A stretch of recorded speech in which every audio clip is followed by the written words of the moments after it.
¿Quién debe gobernar Francia? En una carta abierta publicada en los medios franceses, Emmanuel Macron aseguró que terminará su segundo periodo como presidente de la República en 2027.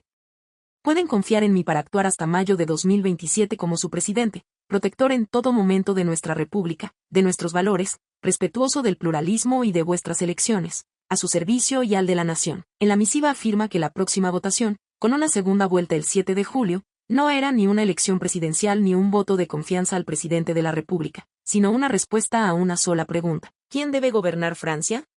Donc le 9 juin, moi je sais ce que j'ai demandé à mes ministres, à ma majorité, à des députés qui parfois m'accompagnent depuis 7 ans, qui ont changé leur vie pour être à mes côtés. Et je les en remercie, je leur ai dit, faut y retourner. C'est très dur, et j'en ai conscience, et beaucoup m'en veulent. Mais je l'ai fait parce qu'il y a rien de plus grand et de plus juste dans une démocratie que la confiance dans le peuple. La question c'est qui gouverne.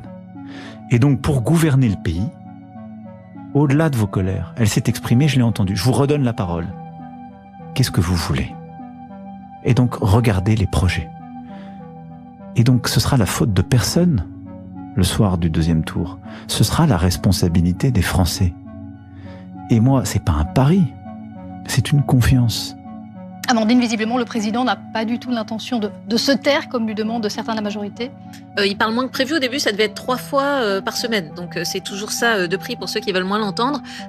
Il est quand même conscient, il y a une chose que ça lui finit par lui monter au cerveau, que beaucoup de ses proches sont extrêmement en colère contre lui, estiment avoir été lâchés par un président qui est, j'en cite certains, égotique, solitaire, et beaucoup humainement ont eu du mal à digérer cette nouvelle. Tous ceux qui avaient accompagné longtemps le président, et on a vu à voix haute Édouard Philippe, Bruno Le Maire et d'autres critiquer ouvertement Emmanuel Macron.